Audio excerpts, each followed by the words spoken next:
Hi, it's Jo Martin here from One of Many, and I want to share something really important with you when it comes to developing female leaders.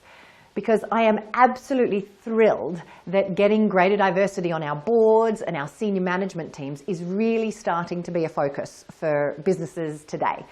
And not just businesses, right? In politics and in community spheres as well. It feels like we've come so far, even just to be able to acknowledge that there is a massive issue here and there is something that needs to be addressed. So I'm glad it's being addressed. In fact, I was reading a report recently from Goldman Sachs, which came out not that long ago, and it was incredibly heartening to see that these factors that are affecting women throughout their careers are being highlighted in some pretty compelling white papers.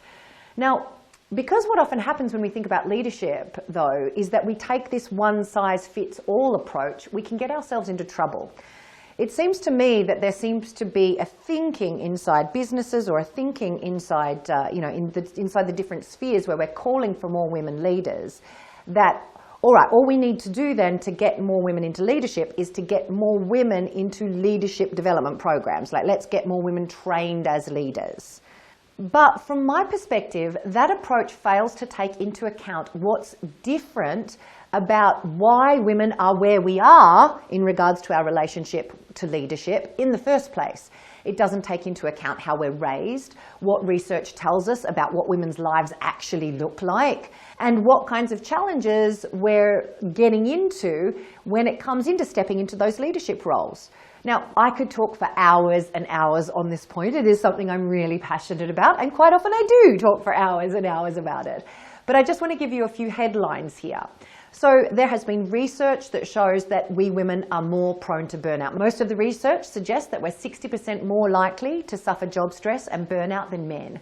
We tend to handle more responsibilities outside of the workplace. Research shows that there are certain expectations around how different genders behave, which leads to unconscious penalizing of women who might be more assertive or outspoken compared to men displaying those traits. There's really interesting research in the Harvard Business Review recently on that. There are so many other factors I could talk about here, but the main point I want you to take away is this. The challenges facing women leaders are not the same as the challenges facing men leaders. Don't get me wrong, there is a baseline thing that we have in common, but women have a whole array of challenges which are not faced by men. And these need to be paid attention to if we have half a chance of getting more women into leadership positions.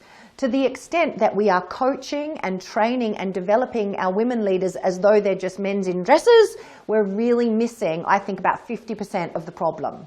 From my point of view, it stands to reason, doesn't it, that we are going to need a different kind of leadership development to not only look at the issues facing all leaders, but specifically those ones which the overwhelming majority of women face. This is really the driving force behind an approach to coaching that's specifically for women.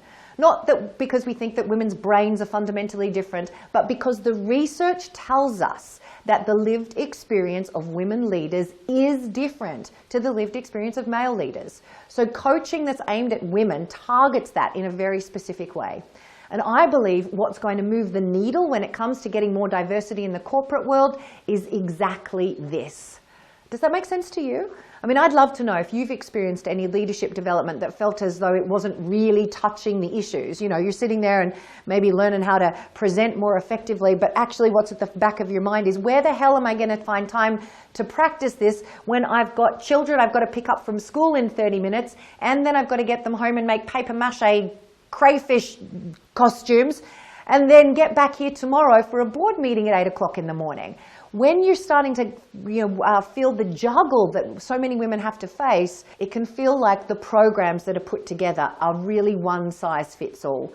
I think digging into what's really underneath it can make all of the difference. So what's been your experience of leadership development programs, training, coaching? How have you found that? I'm interested to hear in the comments section. And if this is interesting for you, please do feel free to share this video with anyone you care about, and like it if you'd like to hear more from us.